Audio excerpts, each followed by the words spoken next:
கிறிஸ்துவுக்குள் எனக்கு அன்பானவர்களே, இறைவனுடைய சமாதானம் இந்த புதிய நாளில் உங்களை ஆண்டு நடத்த தேவன் கிருபை பாராட்டுவாராக. தியானத்திற்காக ஒரு வசனத்தை உங்களுக்கு முன்பாக வைக்கிறேன். அது சங்கீதங்களின் புஸ்தகம் 103ஆம் சங்கீதம் 12வது வசனம். மேற்குக்கும் கிழக்குக்கும் எவ்வளவு தூரமோ அவ்வளவு தூரமாய் அவர் நம்முடைய பாவங்களை நம்மை விட்டு விலக்கினார். சங்கீதங்களின் புஸ்தகம் 103ஆம் சங்கீதத்தில் 12வது வசனம் இப்படி வருகிறது: தேவன் கிழக்குக்கும் மேற்குக்கும் உண்டான வித்தியாசத்தை போல நம்முடைய பாவங்களை தூரமாக்கினார் அல்லது விளக்கினார். வாழ்க்கையில ஒரு சில காரியங்கள் மர்மமாக இருக்கும். We cannot understand the mystery of God. இறைவன் மர்மமான முறையில, மறைமுகமான முறையில எனக்கு செய்கிற காரியங்களை அறிந்து கொள்ள முடியாது. சமூகத்துல பல்வேறு விளையாட்டு போட்டிகள் இருக்கின்றன. அதுல கயிறு இழுக்கிற போட்டி என்று ஒன்று உண்டு.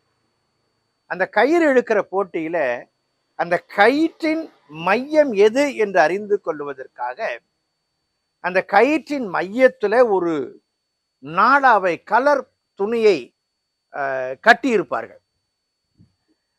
இருபுறமும் எதிர் திசையில பலசாலிகள் நின்று கொண்டு யார் யாரை வெற்றி கொள்ளுகிறோம் என்கிறதை சோதித்து அறிவதற்காக அந்த கயிறு இழுக்கிற அந்த போட்டியில கலந்து கொள்வார்கள்.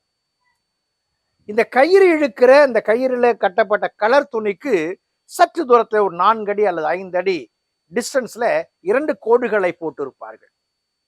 யாருடைய இழுவை அதிகமாயிருந்து அவருடைய கோட்டை தாண்டி வருகிறதோ அந்த கலர் துணி, அவர்கள் வெற்றி பெற்றவர்களாக அறிவிப்பார்கள். ஆண்டவர் மனிதனுடைய பாவத்தை குறித்து பேசும் பொழுது கிழக்குக்கும் மேற்குக்கும் எவ்வளவு தூரமோ,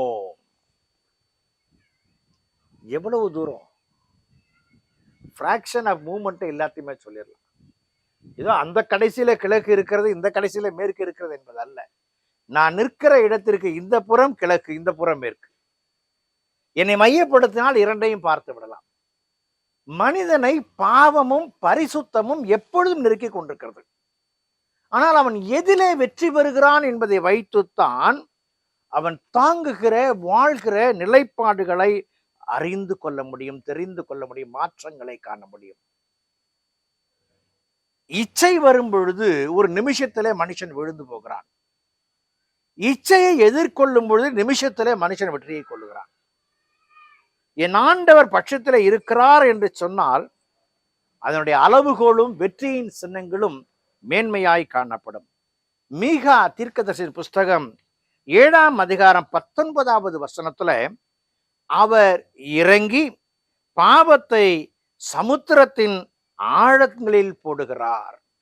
என் ஆண்டவர் என்னிடத்துல இருக்கிற அக்கிரமத்தை, அநியாயத்தை, பாவத்தை மாற்ற விரும்பும் பொழுது சமுத்திரத்தின் ஆழத்துல அவர் போட்டு விடுகிறார் என்று சொல்லி பார்க்கிறோம். அன்புக்குரியவர்களே,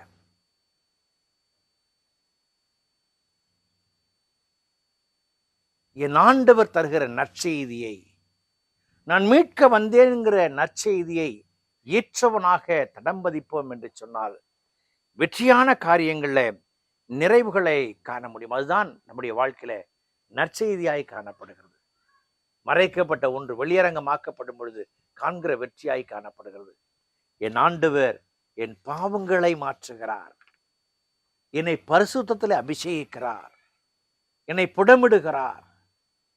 அந்த நொடி பொழுதுக்காய் காத்திருக்கிறேன் என்று ஒப்புக் கொடுப்போம் என்று சொன்னால் பாவங்களின் சாபங்கள், மர்மங்கள் நம்மை விட்டு விலகி பரிசுத்தத்துல ஆளுகை செய்கிற பிள்ளைகளாய் நாம் தடம்பதிக்க முடியும் என்பதில் மாற்றமில்லை.